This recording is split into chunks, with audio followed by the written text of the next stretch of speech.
Hello, how are you? I'm so glad you're here. In this video, I want to talk a bit about safety and feeling safe. Now, the world these days is surrounded by messages about keeping safe and health and safety and online safety and safety here and safety there. And you would think that would make us feel safer. But I would suggest that we don't feel safe as we used to do, um, both externally and more importantly, inside our actual own bodies. And I see that a lot in the people I work with that actually don't feel safe in their own bodies. And that can come about because if you've been living with persistent symptoms for a long time, then you kind of get to the point where you don't probably trust your body and you're fearful of what the next thing is that's going to appear for you. You know, if you've had a range of symptoms, then it's quite natural that you don't really feel safe because you're constantly dealing with various unpleasant symptoms and sensations. Excuse me. And I think, again, you know, if we think of that sort of internally, but externally as well, the world has become so conscious of safety.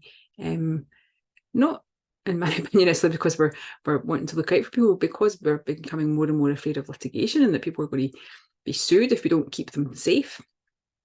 That actually young people aren't learning about their own, to make their own judgments about what's safe and what isn't, because everything has criteria and rules. They're not learning by experimenting, not learning what happens when they do different things because everything's so set.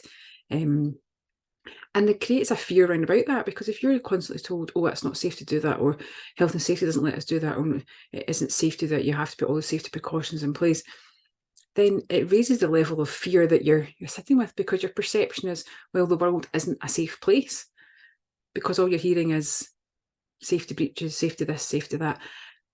So it can't be very safe out there because everything's about maintaining that safety that's clearly that's been portrayed as being a very fragile balance of actually achieving that level of safety, because we're constantly told, oh, that's not safe and that's not safe and we can't do that anymore because that's not safe. So I think there's an issue around there. That's obviously a bigger issue than one that I can deal with, and I'm sure a bigger one than you can deal with. But I think it's just putting that into perspective and realising, for young people in particular, I suppose, because it's becoming more so as they grow up, but also for us, if we're feeling a bit anxious in general, and the messages you're getting constantly from outside are, oh, that's not safe and this isn't safe and nothing's safe, then it's understandable that increases our level of fear. It increases the brain's level of vigilance, because you're getting all these messages saying, well, the world isn't a safe place, so you should be afraid. And that's increasing your anxiety, further increasing your level of vigilance. So just to be mindful of that. But importantly, what I want to talk about is about the internal feeling of safety. And again, that's hard when the environment we're in is constantly telling us that things aren't safe. So how can we, in that environment, because we can't change the world's obsession with health and safety and legislation and things, but so we can't change that. But how can we, like everything, we can modify our response to things. That's all we can ever do in relation to anything, is modify our response to what's going on round about us. So feeling safe in our own bodies is the way that we can do that, because that's something we can modify. That's something we can, that's our response and our reaction. So we do have control over that.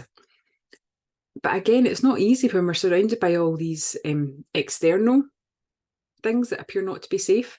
And then if we're living with persistent ongoing symptoms that maybe vary, so there's unpredictability there of, well, I don't know what's the next thing that's coming along. We're anticipating there's going to be more because that's what our experience has showed us so far. So how can you feel safe in that situation?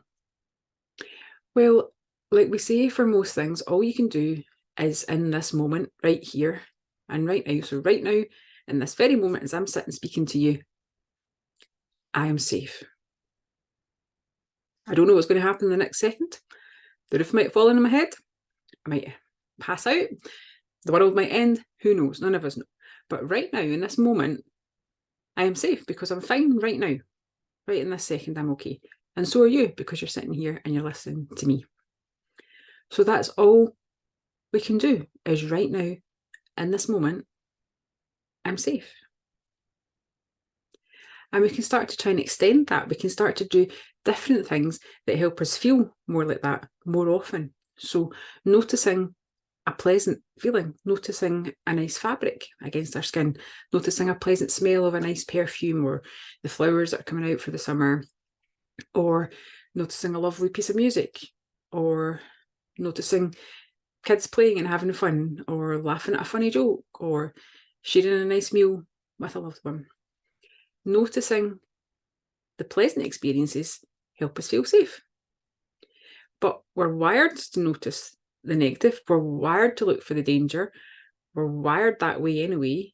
And because we're constantly bombarded from outside with messages that the world isn't safe, and then from the inside, because we've been experiencing these symptoms, we perceive that we're not safe, our bodies aren't safe, it's hard to notice these positive things. So it has to be an active thing that we're doing. We have to be looking out. We have to make a conscious effort to be looking out for these positive, pleasant, even if it's passing, even how fleeting it is, if it's a butterfly passing by in a second and it's gone, if it's a one wee sweetie that you have that tastes delicious and then it's gone, there's only one left. But noticing that moment of pleasantness, of something nice, of something that makes you feel good inside. And the more you can notice these things, they start to add up. And that sends lots of messages of safety to us as well.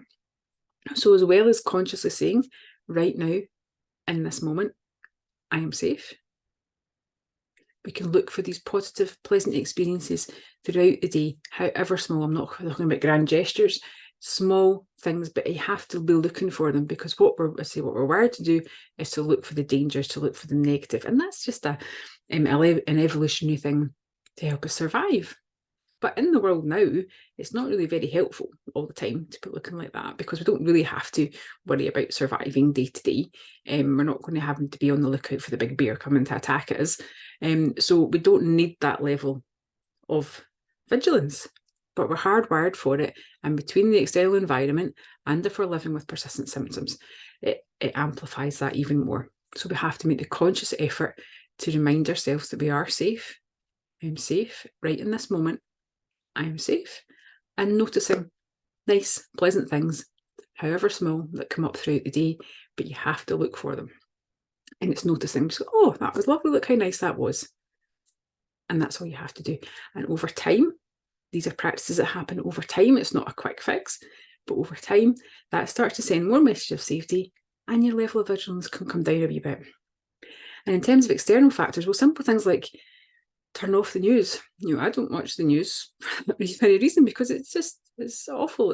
It certainly doesn't inspire any sort of pleasant experiences, and it adds to that level of nothing's safe, the world's not safe, the sky's falling in kind of idea. So by all means, if you want to keep up to date, once a day, have a quick check over the headlines, but then park it. Again, it's like everything else, it's there 24/7. We don't need to know what's going on 24/7.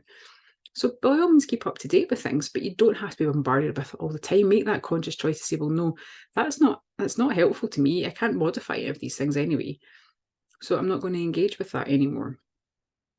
And the same with certain people in your life. If there's people in your life who add to that feeling of anxiety, who up your level of danger, who are always thinking, oh, this is a disaster, what's happening, the sky's falling in, think about how much time you want to be spending with them, and whether that's something you want to engage with them, or can you remove yourself from that a wee bit as well. So there's certain external things we can alter, but the main thing we can change is obviously our response to what is going on round about us.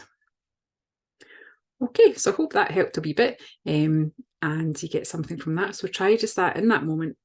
In this moment, I am safe, and see what positive things you can notice throughout the day, and notice over time how that starts to lift you and make you feel that wee bit more safe within yourself. Okay, bye for now.